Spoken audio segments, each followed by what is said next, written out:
This is part 2 of Ashley's conversation with Heather Mansson. If you haven't listened to part 1, we definitely recommend you go and do so. It's the episode prior to this one, released on September 11th, also linked in the show notes. Enjoy. At a time when so many of us feel like our connections with people are distant and conversations are surface level, really engaging with each other takes intention. I'm Ashley Gould, the founder of Attend, an elevated, everyday home brand with products that set the table for meaningful spaces and gatherings. Our podcast builds on those spaces through dynamic discussions with open-hearted people, with the goal of sparking conversation around your table. From September through the end of the year, we'll be exploring one of the most universal and unspoken subjects, death and dying. Very few of us know how to prepare for, talk about, and support others through end of life. In this 8-part series, I interview guests whose personal lives and professions are intimately tied to the subject. Join me in an exploration of how to find more peace in preparing for death.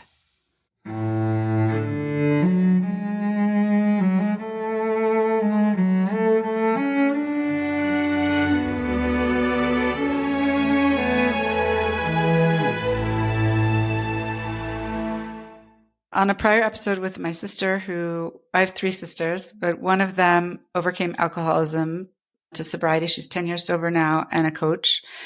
And we talked in that episode a lot about shame. And I think grief, like shame, can be entirely consuming. And like shame, it's a feeling none of us is exempt from, though of course it comes in very, very different circumstances.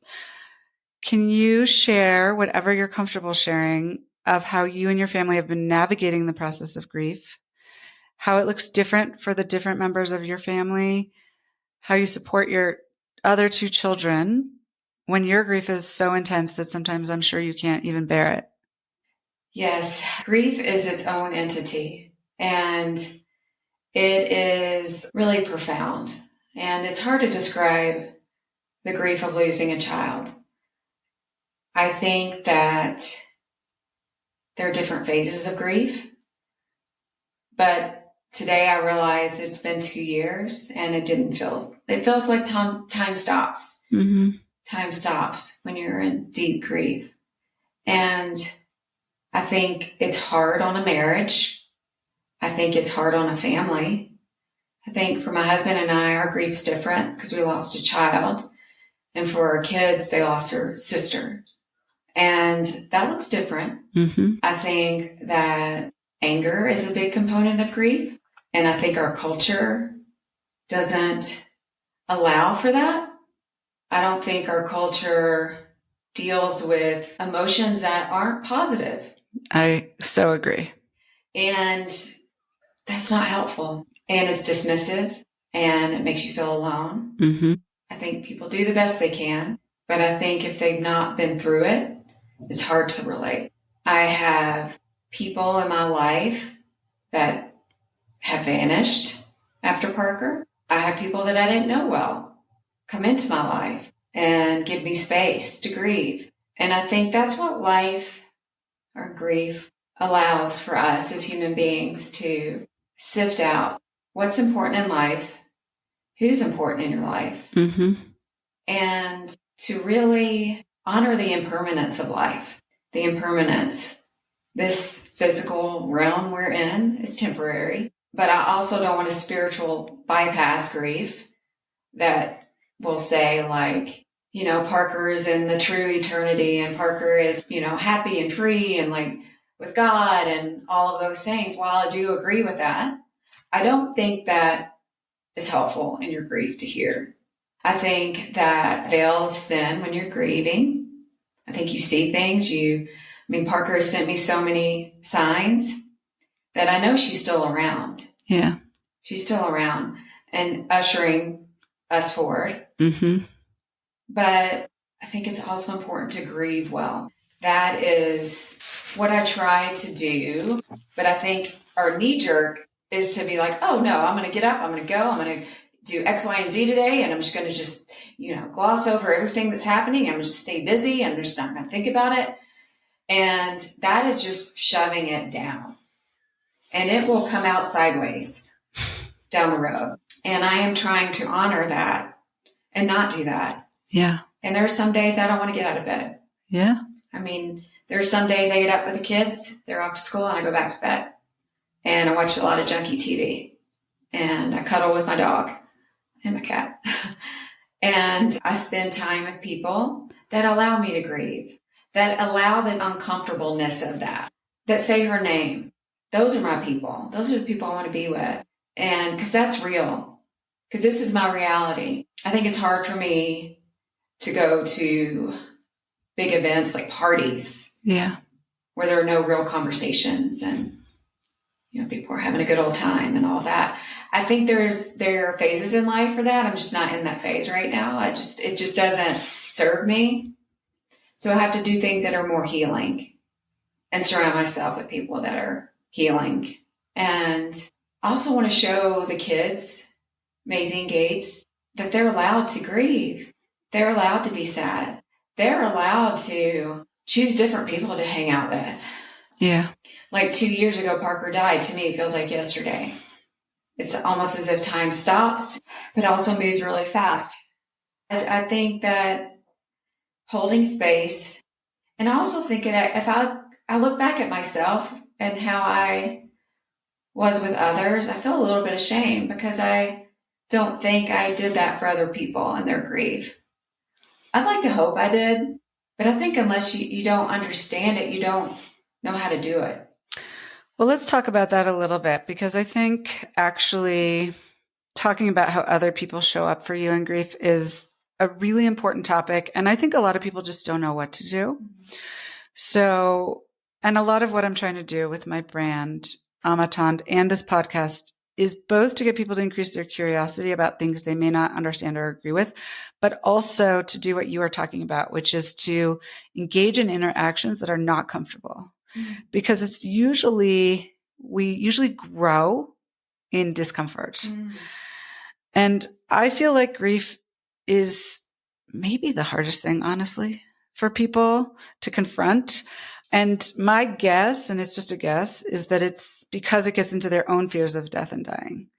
I almost feel like it's the last frontier. We talk about mental health. We talk about so many different things that when we were kids, we didn't talk about as much, but death and dying is an area we don't really talk about. And I think I think that we will gain more peace for ourselves and for our loved ones the more we actually talk about it. And it should not be taboo at all.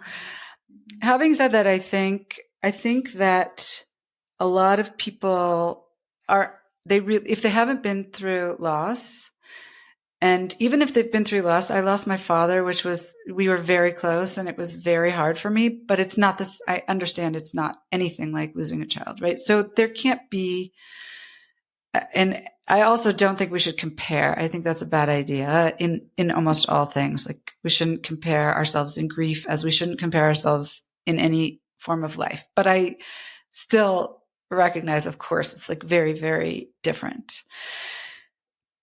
And it was when my father died. So when I was in grade school, my best friend in 8th grade lost her father. He had a heart attack and he had a heart condition and he was very careful. He swam every day and he biked and he died on a bike ride and he had a congenital heart defect.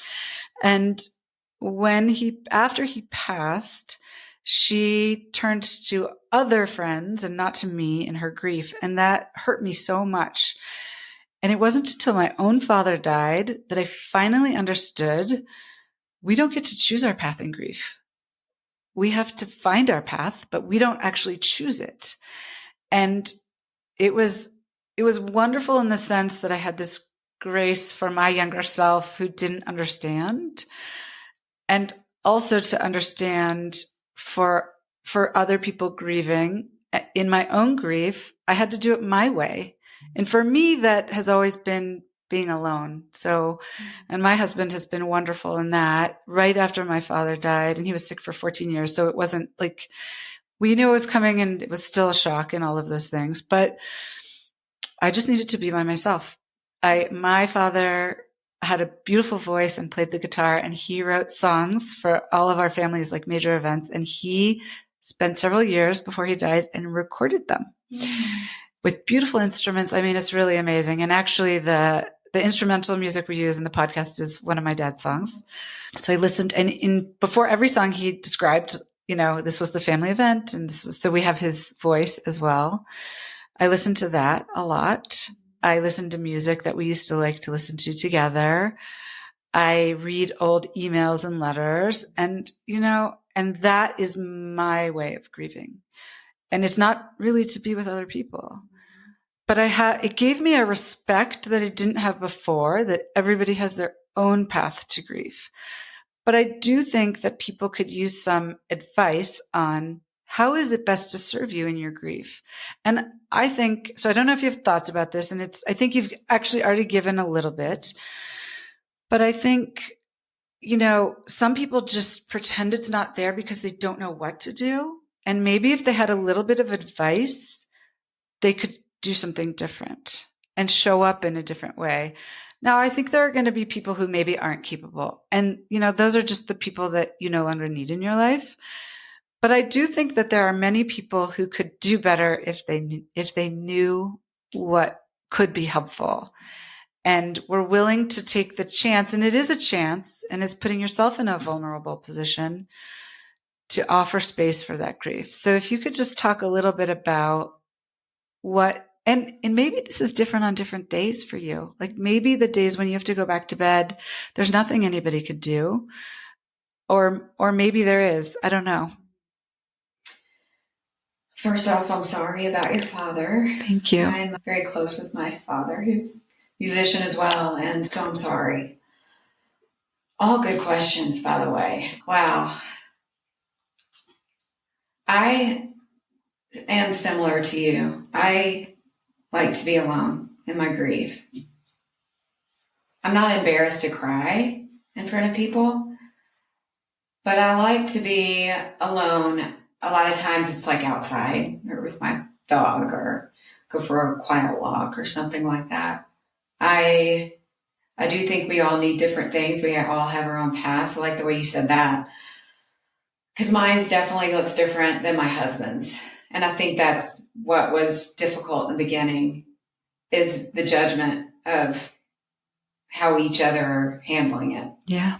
And I think people don't say anything sometimes because they are afraid they're going to say the wrong thing. And what I'd like to say to those people is you're not. Just acknowledge the loss. Acknowledge Parker, or just say, I'm thinking of you. Something.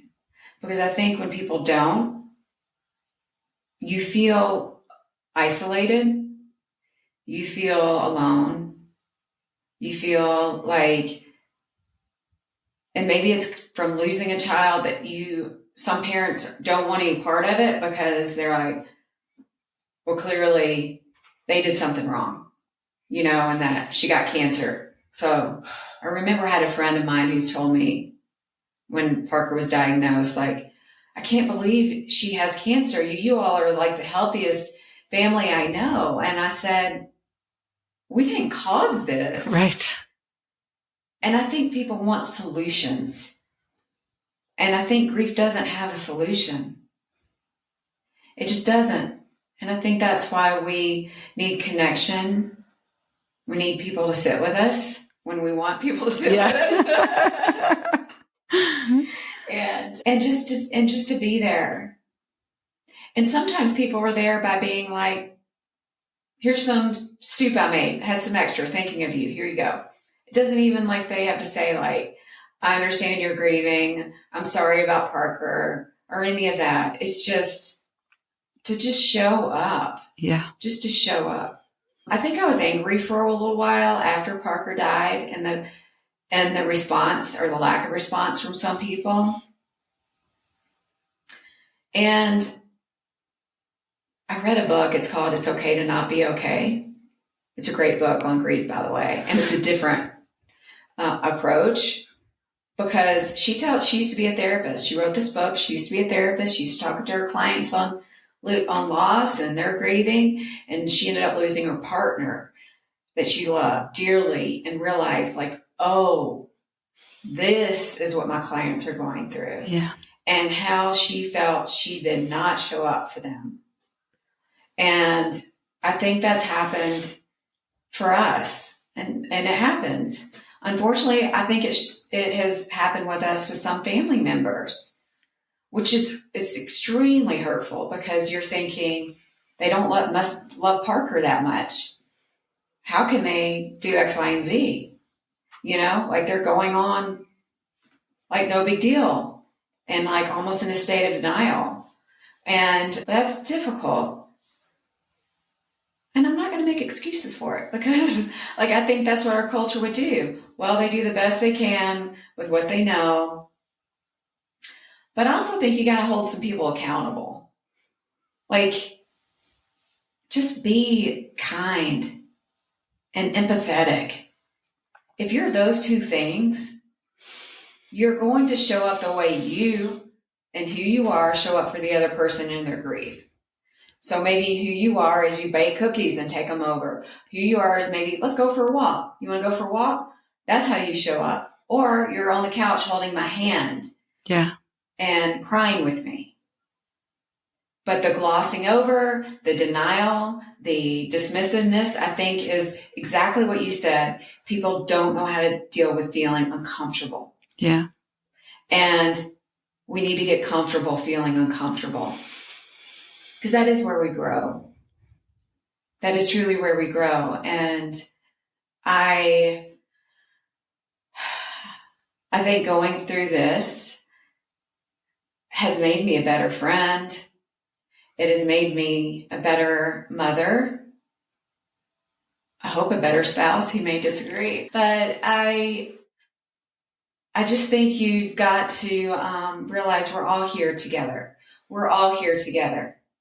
And what you do may look differently than what I do, but if you're coming with an intention of love and compassion, that's going to be felt and that's going to be received in that way.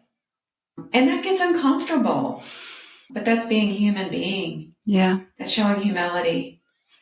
So for your family members who have disappointed you, have you tried explaining that or talking to them, or is that too hard? I have different situations where I've set some boundaries. I had one family member talk to me about the transformation that she's gotten through Parker dying. And that was said to me a few weeks after Parker died. And that point was like, I don't care about your spiritual transformation. Right. We're grieving. We're sad. We're like just totally encompassed in grief. I'm not able to see any transformation. So I did have to say something, and it was uncomfortable. Yeah. I said it was hurtful. It was hurtful. And that might be something you share with a friend. That is not what you share to the mother who lost her child. Right. I would say most of the people in my life have shown up in such a powerful, loving, supportive way. But right after Parker died, you're in such like that, the grips of grief, that anger is really underneath it. And then there's pain, of course. But anger is at that surface. So that's when you're like, I am not okay with what you're telling me. And this is like something you shouldn't share with me. Right. And that's out of my comfort zone. I am I don't like any confrontation. I'm a very people-pleasing kind of person. And I am learning not to be that way. Because it's not being kind to yourself. Yeah. You know, you are thinking about how someone else is going to feel and hurting their feelings and not honoring how it's making you feel.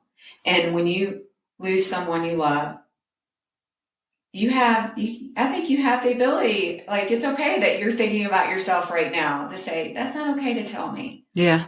I feel like our family has gotten a lot closer.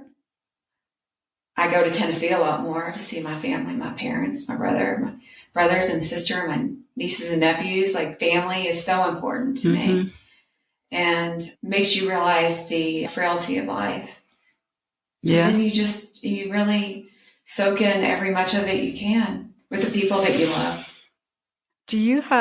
Are there websites? You gave us one book, but are you aware of any websites or other books, not for the people grieving, but for people who love the people grieving? So on a prior episode with Dylan Williamson, who works with me on the company and is my designer and is transgender, we had a whole conversation about how to show up for somebody who's transgender. And one of the things Dylan said was, do your work first. Don't come ask me all the questions, but do some work in a very, very kind way. I made that. I don't know if that came out the right way, but it was basically like, I don't want to answer every question you have on the subject. I would love to have a conversation with you that's coming from a place of love and to do that. But it would be very appreciated if you did a little bit of work before that conversation. Is there something like that you know of for grief, where people who, whether it's family members or just people who are coming to your yoga class or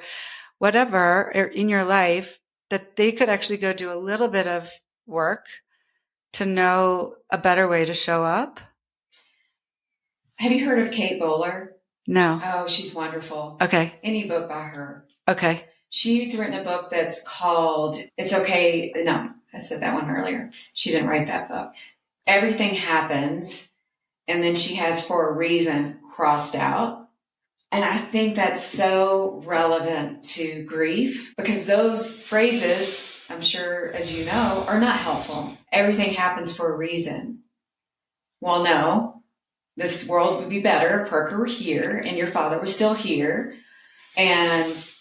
But it happened. It happened. Everything happens. So I feel like even on her, like in her writing and her podcast, she speaks to that. She was diagnosed with colon cancer and stage 4. And she's also spoken on some things that have been said to her that weren't very loving. Yeah. And I think that there needs to be some education around it. I think when people say those phrases, everything happens for a reason, there's a solution, right? So your pain, your reason for that pain is the nonprofit. And I would say, like, I would do anything to not have it. Right. And I am creating meaning from that loss. It's not why that loss happened.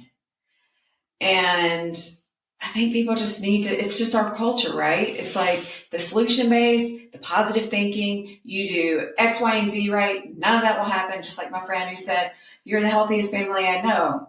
I can't believe she got cancer. Right. It just is. I don't remember where I heard this, but it was on another podcast. It was a story of a woman whose son died in a car accident. And for years, she just couldn't move through it. And finally, she accepted that it happened because it could happen. Like, there was no reason it happened, but it was just the events of that evening. Like, they had been together, and then the son was going to see another friend before they came home and got in the accident. And, I'm sure you go through like the millions of if. And she finally was able to get some peace when she accepted that it happened just because it did. Like, there was no reason. Right. It just did happen. But she couldn't change it. And I thought that was really powerful. And so I'm going to definitely look. What's her name again? Kate Bowler. How do you spell her last name? Bowler. Okay. And we'll put it in the show notes too. But what I like is it sounds like she has a podcast and books. So some people like to consume information in different ways. So podcast, maybe it's an hour of your time. You don't have to, some people are not readers. So that sounds like such a good resource for people. And I think it's just, we should all be willing to do a little bit of work for people in our lives. And I think it sounds like that could be quite helpful. I think we're all vulnerable to that. Like, we're all going to lose someone we love at some point in our life. Yes. It's part of life. Although I will say losing a child, when you were talking about not comparing, I think losing a child is out of the natural order of life. Yes, absolutely. Maybe that's what I was trying to say. I think it's out of the natural order. We've been in grief groups, and we actually always came out of those with some like nugget of a little bit of healing, or just to know you're not alone in that grief. However, we were the only ones in that room that lost a child. So sometimes it was hard to overly relate. Yeah. And I think the people in that group also knew that as well. Right. I think when people don't realize, there's a little bit of like, you're not comparing apples to apples, right? That's when the comments of like, oh yeah, my grandmother, da da da da da da da. Like, I didn't get any of those. My husband did, but I didn't get those. But I think people just don't realize that is, I mean, that's a loss for sure. I love my grandmothers, but it's just unnatural as a parent. Yeah. And I do think this is where so those people I think were at least trying. Yeah. And and that's why I really wanted to get, so this book and these podcasts I think are such a helpful resource, because I think a lot of times people don't know what to say or do, so they do nothing. I think that's the worst. Mm-hmm. Mm-hmm. And then there's this zone, which is like, it's okay, you're trying to relate, but it's not relatable, if that makes sense. So it's just such a different kind of loss. It doesn't diminish their loss. It's just a completely different kind of loss. And that can be hurtful too, even though it's not intended to be. Right. So I think that's where doing a little bit of work on what's most helpful. I think it's human nature to try to relate. Like, what have I got in my life that I can relate? And sometimes we can't relate, but we can still be there. Right. My husband and I have a good friends, and the wife died a year ago of breast cancer or related cancers. And, when I write every year to her parents, whom I knew too, and just say, like, I can't imagine it, but I'm thinking of her and I'm thinking of you. Like, I can't understand it because I haven't gone through it, but I am there. Like, I am feeling it and feeling it for you. And maybe that's, hopefully that brings some kind of comfort, and it's okay if it doesn't too, but it's just I try to sort of not ignore it and not say that I understand it, because I can't understand it. Right. Well, how did you know to say that? Because that to me is like, you did some work. Like, you understood that. So many times people don't. And I'm sure that was received in a loving way. At least that's how I would receive it. Yeah. Yeah. Do you have advice for others facing grief on first steps? So we talked about some resources, but on first steps, either the way you did it or the way you wish you had done it. Well, I still feel like I'm really in the early stages, so I don't know if I'm the best person to take advice with. I think surround yourself with people that you feel safe with, that you feel really hold space for you in your grief, and they're not afraid of it. Do things that are healing. I mean, the first few months of losing Parker, I would sit on the couch and watch Schitt's Creek and drink a glass of wine. Like, that got me through. Yeah. It truly, like, just a little like reprieve, because it's so heavy that it's almost like you can't process it all. So you have to take a little break. I think having somewhat of a routine, just somewhat of a routine. Sleep is really important. Eating well is very important. Just almost the basics. Yeah. Because you're in survival mode. And in your own way, figure out a way that you're processing your grief. Like, for us, it was a nonprofit. But I don't want that to be seen as like, oh, like, that gives you so much happiness. That gives you so much relief. doesn't, but it keeps you moving forward.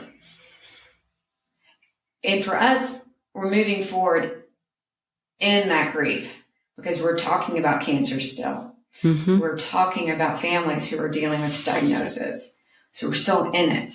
And for some, that might just be too painful. They can't do that, and that's understandable.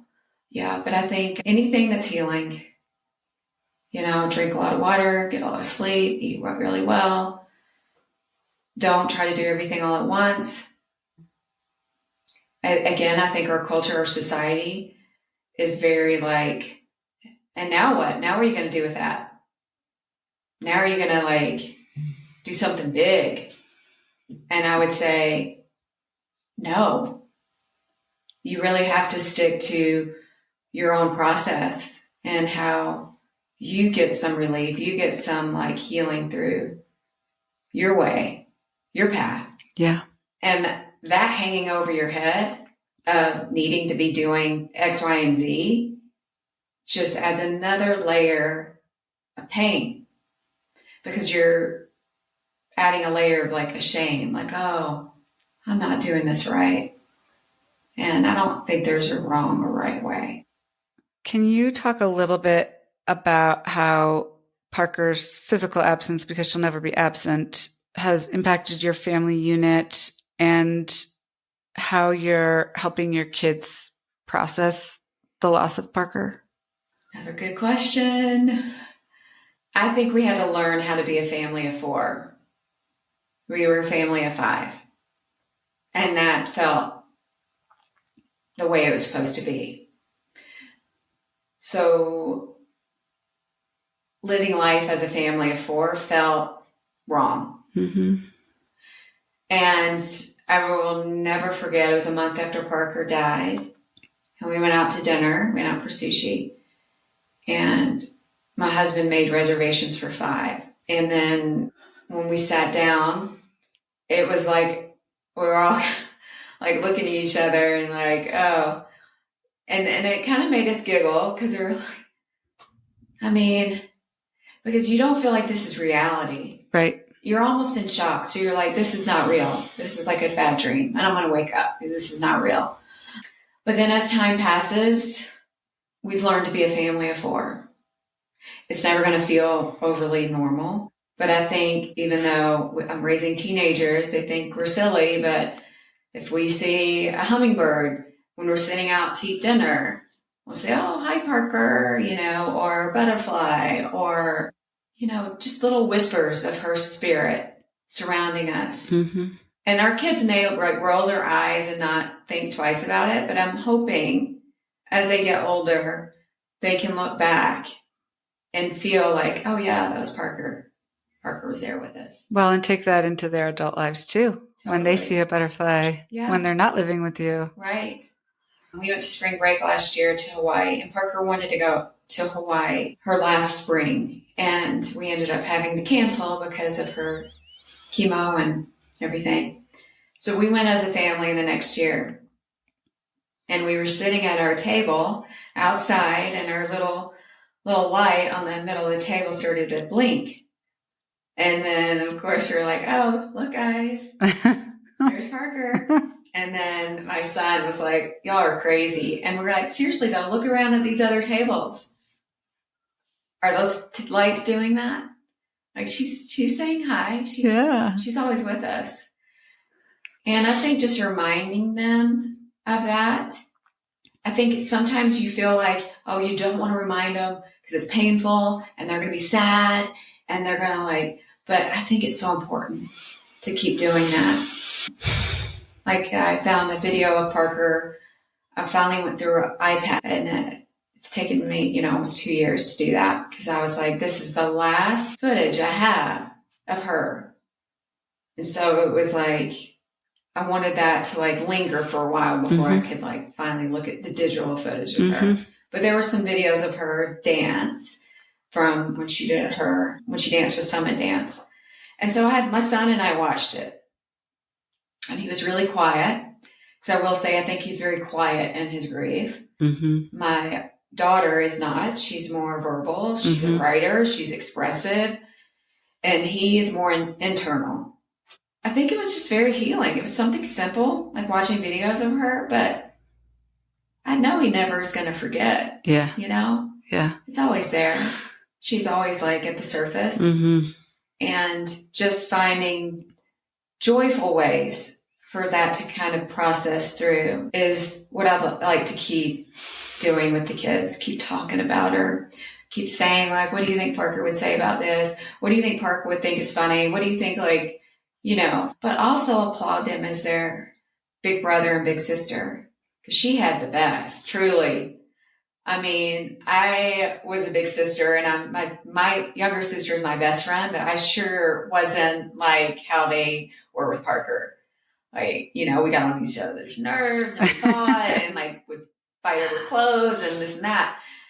And Maisie was never really like that with her. Maybe it was the age difference too, but then she and Gates were so close in age, people thought they were twins. I saw home videos of them recently because I'm like you, I like to look at videos and things. And she got too close to this creek. She's probably like 3 or 4. And then he grabbed her little shoulders and pulled her back.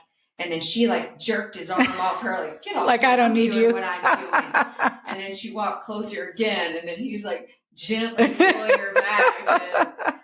And I'm like, she really did. Like, they took such good care of her. Yeah. You know? Yeah. And I want them to know that like is such a gift, truly. Yeah. And that they're a gift. I think we talk a lot about Parker, and Parker celebrated and the gala and all the things, but I want them to know they are too. And that Parker loved them so very much. I mean, she could not wait to see them when they'd come see her in the hospital. Even when she could barely sit up or even get words out. When they came in there, she would take all of her energy to just sit up and say their names. And that made me really honor your relationship with your siblings. You know, no one knows that experience growing up in your house except for you. Right. And it's a very special bond. Have you asked them? I know they're still pretty young, but have you asked them if there's a particular way that they would like to honor her or to grieve for her, like as a family unit? I thought about that this morning, because death anniversaries are so different than birth dates. And on her birthday, we would go to, a Benihana. Yeah. And that's how we honored her. Although she loved that. She loved that. Although this year we didn't, because we had a new puppy in the house and we didn't want to leave him. But we were like, that's honoring Parker, is like, this puppy. I think that's a really good thing to do. I don't think as a family we've really talked about specifically anything else. But I think that would be a good thing to do as a family in our healing journey together. So something that I'm hoping to start, that I'm talking about in these death and dying episodes, that my dad's name was Harvey. And so I have to come up with a better name, but I'm going to call it Pulling a Harvey. So on his death day, I am going to start a tradition of doing something very small, like buying coffee for the person behind me at Starbucks or something like that, which will brighten that person's day, like some random act of kindness, small thing, and also help me honor my father and his memory. And so, I don't know, I love that idea. So maybe we'll see if you still have time today. I'll put it out to the group and see what comes back. Because I do think that the kids would pick something silly or something with generosity. I didn't mention my daughter also started a little charity that's called Parker's Planet. And so she makes bracelets and they raise money for animals or the environment. That's amazing. I think, but that's her own thing, right? That's her own way of honoring her and doing something that would be aligned with what she loved. And she loved animals. All the animals. All of them. Snakes. I remember we went for a hike and she had a pet snake in her hand and would just carry it around the whole hike, just this little snake. And my husband's terrified of snakes. I'm Made me laugh. also terrified of snakes. So I think if you could bring some of the joy into this process, but genuine joy, not the, put a smile on your face, chin up, and move through your day kind of joy, like authentic, genuine joy. Yeah. Yeah. Have faith or spirituality played a role in how you've processed or are processing? Yes, I think that it has shifted for me. I look at God in a different way. I think before, if you said the right prayers, if you had enough people praying, you'd get the outcome that you wanted. And that didn't happen for us. And so my faith, I would say I was angry. I was angry at God. Because if that's the God that was supposed to save Parker, she should be here. And what kind of God is that wouldn't save your child? So I've shifted in the way I think about God. I don't think God is like Santa Claus. I think God's in the suffering. I think God is in those spaces when you are your weakest. And I'm not angry anymore. If I look at my spirituality and my connection to something bigger than me, universe, God, higher power, whatever you want to call it, I call it God. I had to shift how that was for me. And that's a loving God. That's a loving God that is in that suffering with you. Yeah. And that was a really big shift. And that's the way I move forward with that kind of connection to that God of my understanding. That is loving. That is always with you. And that's where Parker is. I think when Parker was dying, like the week before, she was connected to that because she wasn't scared anymore. And she said, and I remember the chaplain came to speak with her because at the end, Parker wasn't happy. Like, she was not like, I'm ready, let's go. She was like, I don't want to go. This sucks, basically. Like, I want to be here. Why is this happening? And of course, the chaplain would come in and talk to her more and more about letting go and death and all that. And the one time I felt like she was the most receptive was when she said that she wasn't scared. And they said, what makes you not scared? And she said, God. And I asked her later and I said, what did God sound like? And she said, I didn't hear God. I felt God. And I think that's the way it is for me too. Mm-hmm. It's just these whispers, that connection, knowing you're not alone. You're not alone, and we're all loved. Like unconditional love. Yeah. And if I look at through that lens as if God needed another angel, so he took Parker, I don't know what parent's going to be like, I'm going to keep connecting to that God. I love that God. I mean, all, to each his own, but that wasn't me. I was not.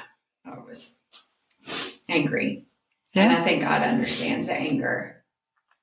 And my minister back in Charlotte, I adore her. She just retired, but she helped me through a lot of this because you get into a lot of conversation with religious people who have their own thoughts about how this is going down. And if you just say the right prayer, and you do it this way or you do it that way, you'll get this outcome. And I remember she said, I said, how do you know when you're being guided in this direction or that direction? How do you know like what God is telling you? And she said, and she didn't say, this is it, this is how it is. She said, for me, I know God is guiding me when his answer is, do whatever is loving. Do what is loving. And at the end of Parker's life, I had a lot of people, well-intended, saying, here's a cure for cancer. Here, give her this, give her that. You can da-da-da-da. You know, it's just like connecting me with like these naturopathic doctors and holistic doctors and blah, blah, blah. And as a parent, you're gripping onto whatever you can to save your child. And when she said that, I said, I'm done with all that. Because A, that's not loving to me. Right. Up all night on these message boards about a new cure for cancer. Yeah. That not only do I have to be Parker's mom, now I have to be like, figure out how to cure cancer. And number two, that's not kind to her. Yeah. You know, it's just not. And really being loving is holding her hand and sitting with her, being with her, not trying to figure it out. Yeah. And that's the kind of God I connect with. That's the kind of God that I want to have a relationship with. Yeah. Did you call Parker Little P? Mm-hmm. Okay. Yeah, she's the baby. And she loved being a baby. Like, she loved it. On her birthday, we'd have to watch. And it was all her. She wanted to watch the day she was born. And would just sit there and watch it on the laptop. Love being the baby. And there's a video like that, you know, we're in the hospital and they're putting her in Gates's little bitty arms because he wasn't even 2. Yeah. And of course, somebody's holding Gates at the same time, and he slaps her on the head, like hits her. And she thought it was the funniest thing. Like, but like, yeah, she loved being the baby, and she's little. I mean, she wasn't that little, but she's, you know, little P. And yeah. And it just about, that's where clearly the name came from. We were sitting at our dining room table. It was my sister and my sister-in-law who were above and beyond during Parker's illness, passing. And so they were sitting at that table. And then it was Robbie and I. And we talked about names for our nonprofit. And they called her Little P. And they were like, how about Little P? And yeah, it's just, yeah. That was her little name. But she was a big P. She was definitely like bigger than mine. Like, she was the little P with the big P spirit. Yes, totally. Yeah. We've talked about a lot, but is there anything that I haven't asked you about that you would like to share about Parker, about the Little P Project, about grief? I would just like to say that it's important to remember we're all connected. And when I say Parker's wise, I mean that. Like, she got that. We're all connected. We're all connected to each other. We're connected to the earth. This is our home for right now. We're connected to these animals. Like, we're here to take care of each other. And that's basically what I want people to remember. Of course, I want them to also go on Little P, project.org, watch the video on Parker. It's hard to put language to who she was, but I do feel like that video embodies her spirit. And then donate. And then donate. Donate for sure. I think for me, I'm just like so happy when someone reads about her and that she inspired them, that she and who she was inspired them. So yeah. And thank you for giving me this opportunity to talk with you today. And it's been healing for me. And I'm so glad. You have such a peaceful, grounding presence that made this feel so much easier than what I thought. And I love getting to talk about Parker, especially on today, and sharing with everyone who she is. Yeah. Well, thank you for sharing. I told you before, just spending time on the Little P Project website and on your Instagram, I do feel like I was getting to know her, but it feels deeper. And it does feel so fitting that it's her death day. And I have to say, I know you said like on her birthday, you would go do these things. And I really feel like we should celebrate death days too. It is an equally important day.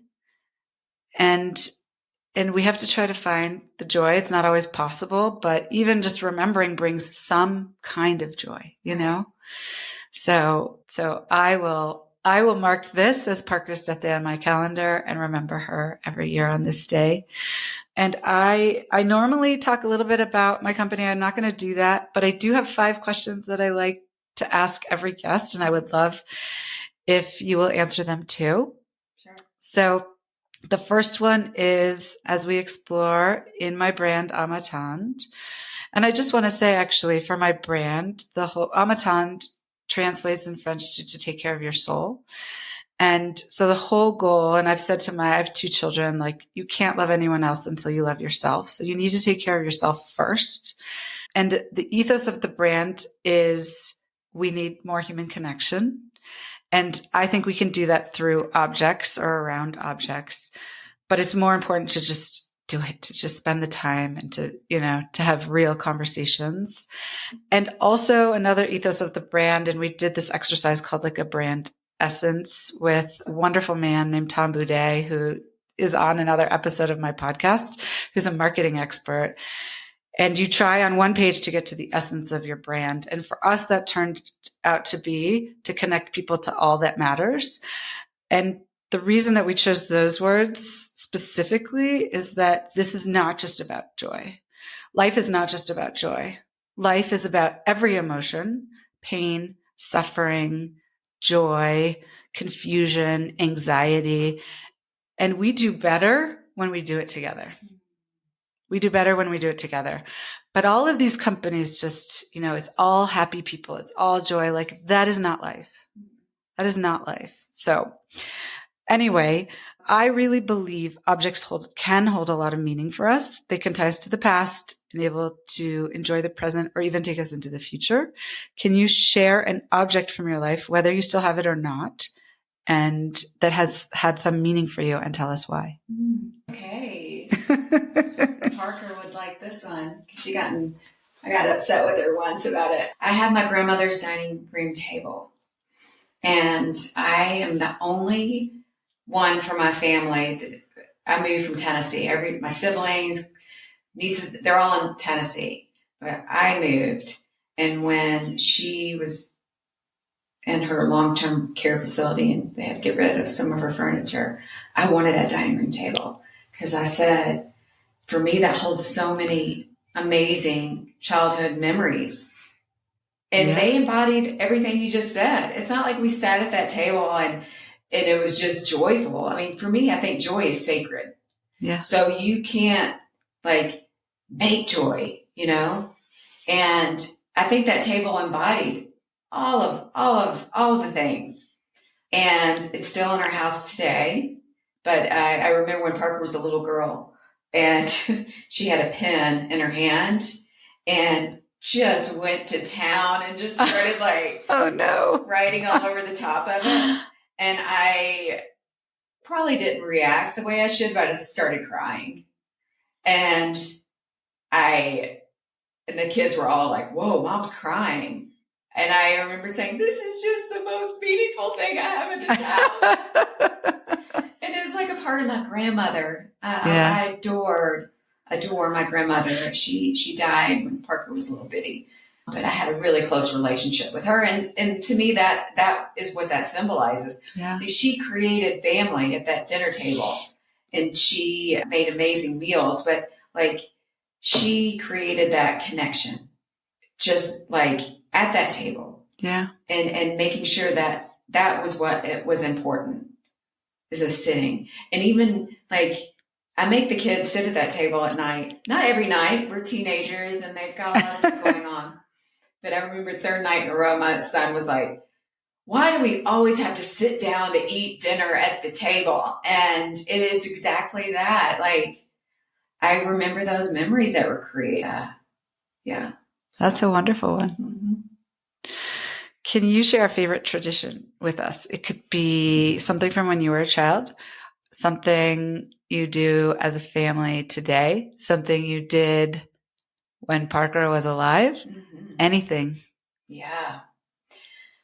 One of my favorite traditions is on Christmas Eve, we will sit around the Christmas tree, we'll read the story from the Bible, and then we each go around and pick a religious Christmas song, And then we go around again and pick out a fun Christmas song. So we sing and we have candles lit, and, that's what I had growing up.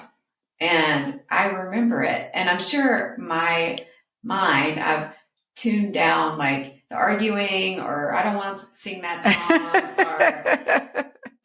or the distraction of it all. I would just remember the closeness of the family and us doing something together that felt like it was meaningful. So that's what we do. Sometimes if we don't get it on Christmas Eve, it'll on Christmas Day. And yeah, but I hope it grows when our kids have kids. Yeah. Because it did grow as we got older. So it ended up being like my nieces and nephews and, grandparents, of course, were there. But yeah, at that point, then we're like, okay, each family picks one song. Not everybody gets a song. But yeah, it's that tradition that, it's so important. That's a great tradition. Yeah. Do you enjoy entertaining in your home? And people go in phases. And we were talking about earlier, right now, you don't like to have, go to big parties, but it could be different having people in your home. It could be small. Is that something that you're doing or not doing right now? 100%. I love doing dinner parties. Right now, not as much. Yeah. Because it does require some energy. Yep. But I do like the closeness of getting together like that, and on a smaller scale. I'm not a great cook, but I like to cook. And yeah, I think it's something that we don't do as often as we should. Everything always has to be big, right? Everything has to be big. And I think those moments that aren't so big, they're with the people that you really either want to really get to know, or you already know and you just really love them and you want to spend more time with them, and you're more intentional with it. Mm-hmm. I think it's something that's so important. Yeah, I did it quite a bit more when we lived in Charlotte. But I will say in Charlotte, things are very shiny and perfect. I did not like that about living in Charlotte, because that's just not the way life is. Right. Whereas here, it's just a little bit more laid back. It still can be beautiful. Yeah. But more laid back. Yeah. And I like that. Like, that is like more who I am. Just, not anything too like uptight. Yeah. Yeah. Doesn't have to be fancy. It doesn't have to be perfect. Doesn't have to be glossy. It's just really about the time. Yeah. Right. Yeah. We already talked about resources that you've recommended. Do you want to add any? Well, when we were talking about Kate Bowler, I was thinking about Anne Lamott. Any books by her. I just love her. And I think her connection to God of her own understanding is what helped form mine, or helped pivot mine in a way that is like, oh, I can have a relationship with God in that way. Yeah. And I think she makes life funny, but also she doesn't gloss over how hard life is. Yeah. How hard it can be. And her interview with Kate Bowler's great. I listened to that on repeat, because she's just human. Yeah. She's just real. And her gift of language is amazing. So. Okay. Wonderful. And my last question, and it's funny, we talked about yoga at the beginning, and I wonder if this will be part of it. But my last question is, what do you do for yourself? Do you have a practice, a focus, a habit, or daily routine that contributes to your success or your well-being? I wonder if yoga is a part of that for you. I mean, we did talk about going for walks with your dog and watching Schitt's Creek, which I also loved. But some people don't have sort of like a routine or a daily practice, but they have things that they do sometimes. And sometimes, I've had a guest who's like, my routine is not having a routine. So it's different for everybody, but I think it's interesting for listeners to hear, different people's perspectives on it. And in your case, I'm interested if you feel like yoga is healing and helping you since Parker's death. I would say yoga is healing. I think for me, it's more, I have an injury from when we first moved here that I'm still dealing with, chronic pain. Yoga helps me with that physically. I I do think you connect or align better into who you are, your essence of who you are, when you really do your practice in a way that's not just a physical practice. However, I think for me, and I don't do it every day, but it's going into Parker's room, and I do a little meditation. I light her little candles next to her bed. She has a Freddie Mercury candle. I can't ever get it to light, though. I feel like that's her, like, saying, haha, Mom, you can't light it. It's going to last forever. And I do a little meditation where I do a check-in, where I'm at emotionally, intellectually, spiritually, physically. But really the meditation helps you to combine all of that and leading the rest of your day from a perspective of spirit. And it's almost like a way of setting up your day in a way that is like you're unmessable with, basically. And when you're in grief, you're so raw and everything just feels it just feels like a lot that you don't have a lot to protect. And I think that helps me set my day up in a way where I feel a little bit more empowered, like connecting to God in a way that's like, I'm not alone. I get through my day. I might be sad, but it'll be okay.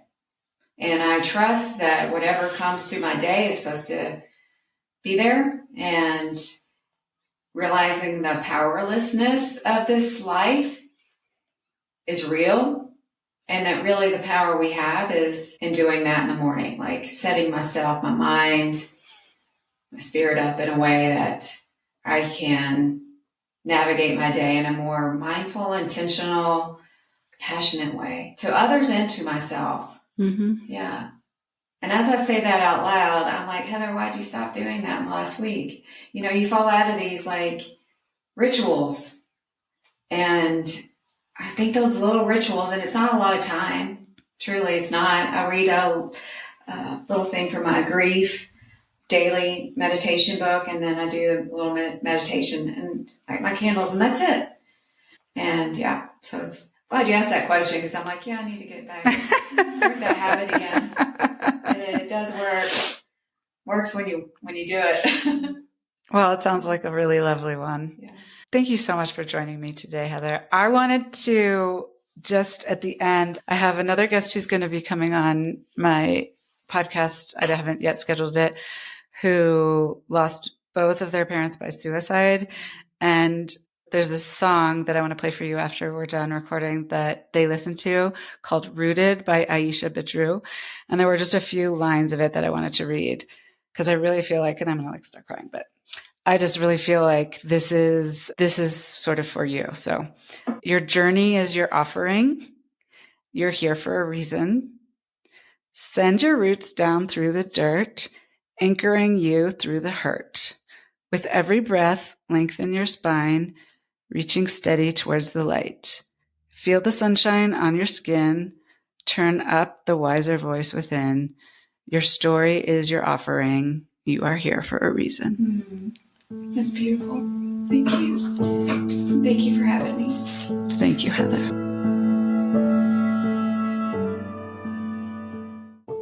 If you enjoyed the show, please rate, review, and subscribe wherever you're listening. It helps us reach more people who just might need these conversations. If you have ideas for future guests or have feedback, you can reach out to us by visiting onthetablewithashley.com, linked in the show notes.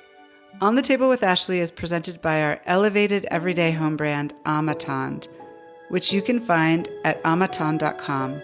That's AMEATENDRE.com. You can follow us on Instagram and TikTok at Amatond. And you can learn more about products related to the Death and Dying series at amatond.com. Thanks for listening.